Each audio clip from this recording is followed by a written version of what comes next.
Hello again, Year 9s. Miss Stanton here yet again to take you on another fabulous PowerPoint journey. This time it's for our new unit on feature articles, and before getting into all the structure and those basic things, I want to talk about the introduction to argumentation. So the art of arguing your point, essentially. What is argumentation?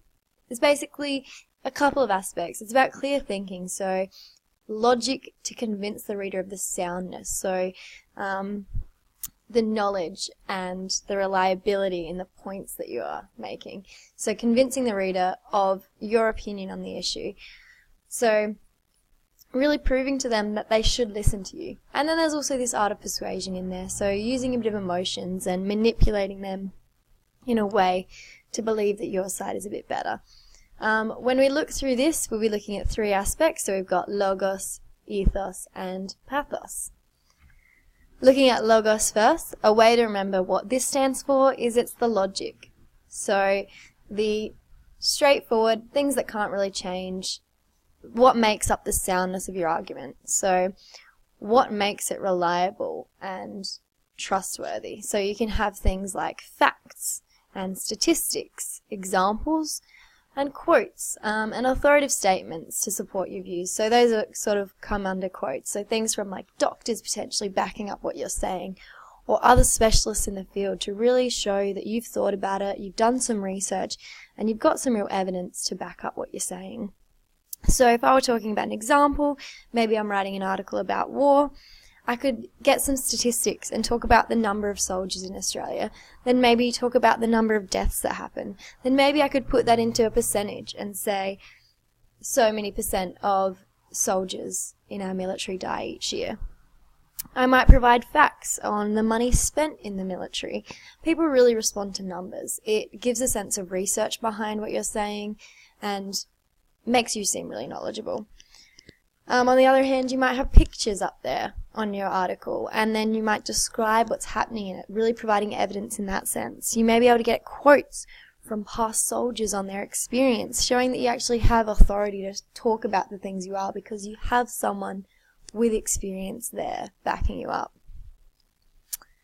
The next thing is pathos. Another way to remember what this one means is it's empathy. So you're really getting the emotion out of them and getting the reader to empathize with you. So you're really trying to appeal to their needs and values and attitudes on the topic.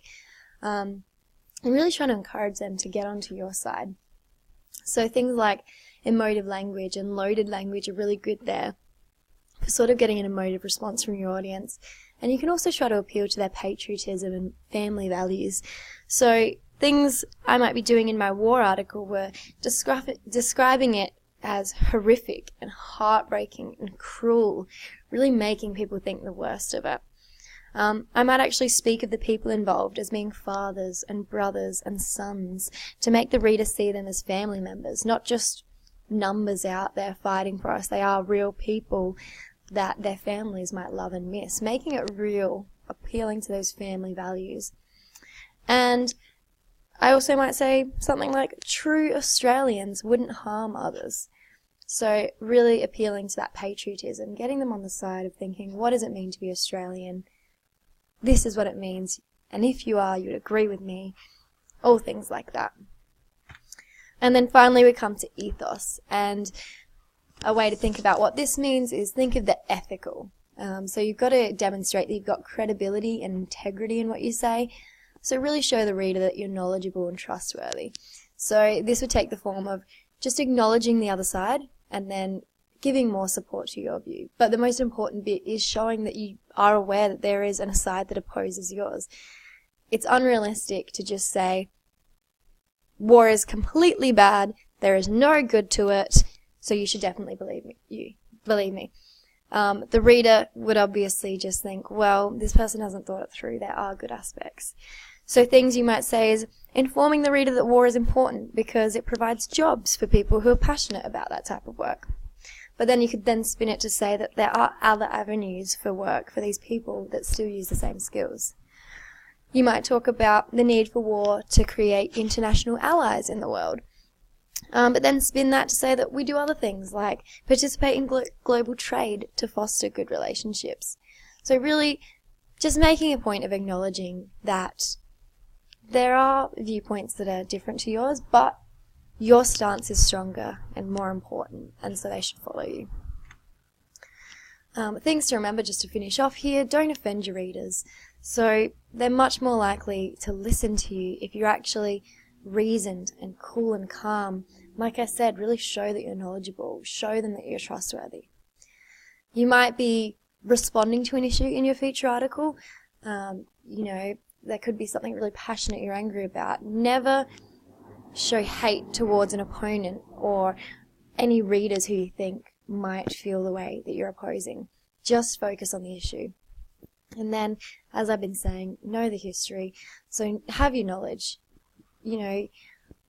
Provide an understanding of why this issue exists. So have that ethos and that logos where you're showing that you have knowledge and that you are trustworthy. That's about it for this one. So hopefully you have a good understanding of those 3 key terms, and I'll see you all in class.